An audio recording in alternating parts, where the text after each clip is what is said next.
ایک دن حضور گھر میں تشریف فرما تھے اور نیم داراز تھے، لیٹے ہوئے تھے، اور آپ کی مبارک پنڈلی سے کپڑا ہٹا ہوا تھا۔ مرد کا پردہ گھٹنوں سے لے کر کے ناف تک ہے۔ فاستاذن ابو بکر فاذن لہ، تو حضرت ابو بکر رضی اللہ تعالیٰ عنہ آئے، حضور نے کہا آ جائیے۔ وہو تلک الحال، اور آقا کریم اسی حالت میں بیٹھے ہوئے تھے۔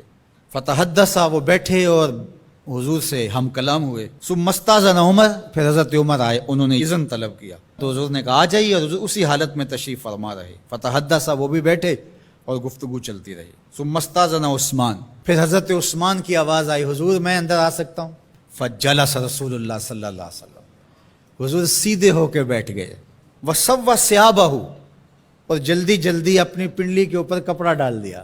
جب یہ لوگ چلے گئے، حضرت ابو بکر رضی اللہ تعالیٰ عنہ بھی، حضرت عثمان بھی، حضرت عمر رضی اللہ تعالیٰ عنہم چلے گئے۔ قالت عائشہ رضی اللہ تعالیٰ عنہ، حضرت عائشہ فرماتی ہیں میں نے کہا حضور ابو بکر آئے تو آپ بیٹھے رہے، جنبش نہیں کی، کپڑا سیدھا نہیں کیا۔ حضرت عمر آئے تو آپ اسی حالت میں رہے اور باتیں چلتی رہیں، لیکن جب عثمان آئے تو پھر آپ ایک دم اپنا کپڑا سیدھا کرنے لگے اور اٹھ کے بیٹھ گئے۔ تو سنو میرے حضور نے کیا جواب دیا۔ کہا میں اس سے حیا نہ کروں جس سے اللہ کے فرشتے بھی حیا کرتے ہیں۔ کتنا بد نصیب ہے جو حضرت عثمان غنی پہ زبان درازی کرتا ہے۔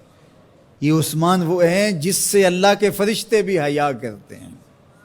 اللہ اکبر، یہ عظمت حضرت عثمان غنی رضی اللہ تعالیٰ عنہ۔ فرماتے ہیں حضرت مرہ بن قاب رضی اللہ تعالیٰ عنہ، حضور نے فتنوں کا ذکر کیا، فرماتے ہیں فمر رجل مقنع فی ثوب، ایک شخص گزرا اور اس نے اپنے سر کے اوپر چادر اوڑی ہوئی تھی، وہ چادر سے اپنے چہرے کو ڈھانپا ہوا تھا۔ فرمایا جب فتنے ہوں گے اور بہت فتنے اتریں گے تو یہ شخص جو گزر رہا ہے، یہ چادر اوڑے جا رہا ہے، یہ اس دن حق پہ ہوگا، یہ ہدایت پہ ہوگا۔ مرہ بن کعب کہتے ہیں میں دوڑا کہ میں دیکھوں یہ خوش نصیب کون ہے، تو جب نیڑے ہو کے دیکھا تو حضرت عثمان غنی رضی اللہ تعالیٰ، کیا تو میں نے حضرت عثمان غنی کے سر کو پکڑ کے حضور کی جانب ان کا رخ پھیرا۔ فقلت ھذا، میں نے کہا حضور یہ؟ کالا نام، کہا ہاں یہی۔ حضور نے حضرت عثمان غنی رضی اللہ تعالیٰ عنہ کی طرف اشارہ کر کے کہا جب فتنے بہت زیادہ ہو جائیں گے تو یہ شخص اس فتنوں کے زمانے میں مظلوماً شہید کیا جائے گا۔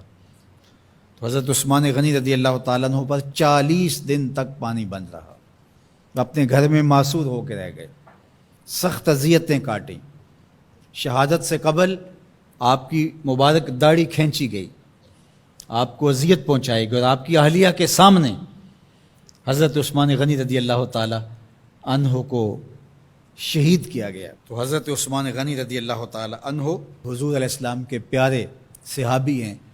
حضور کی 2 صاحبزادیاں یکے بعد دیگر حضرت عثمان غنی رضی اللہ تعالیٰ عنہ کے نکاح میں آئیں۔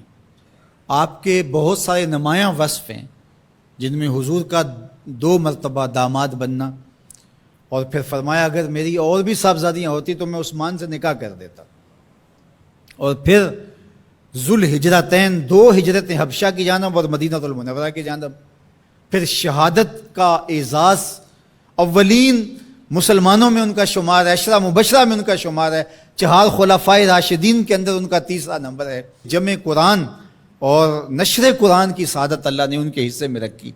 آپ کے اوصاف میں سے 2 وصف بہت نمایاں ہیں، ایک تو آپ کا سخی ہونا، دوسرا آپ کا وصف نمایاں حیا تھا۔ تو آج حضرت عثمان غنی رضی اللہ تعالیٰ عنہ کی ان صفتوں کو، حیا کو اپنے کلچر میں فروغ دینے کی ضرورت ہے، اپنی معاشرت میں فروغ دینے کی ضرورت ہے۔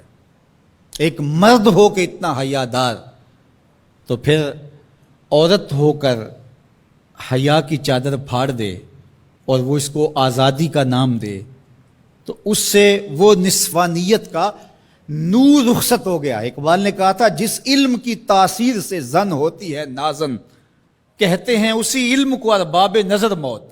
تو حضرت عثمان غنی رضی اللہ تعالیٰ عنہ حیا اور سخاوت کے بہرے بے کراں تھے۔ بزرگوں کی سیرت اس لیے بیان کی جاتی ہے کہ ان کے نقوش پا کو اختیار کرنے کا جذبہ پیدا ہو، ان کا ذکر کرنا اس امت پر قرض ہے۔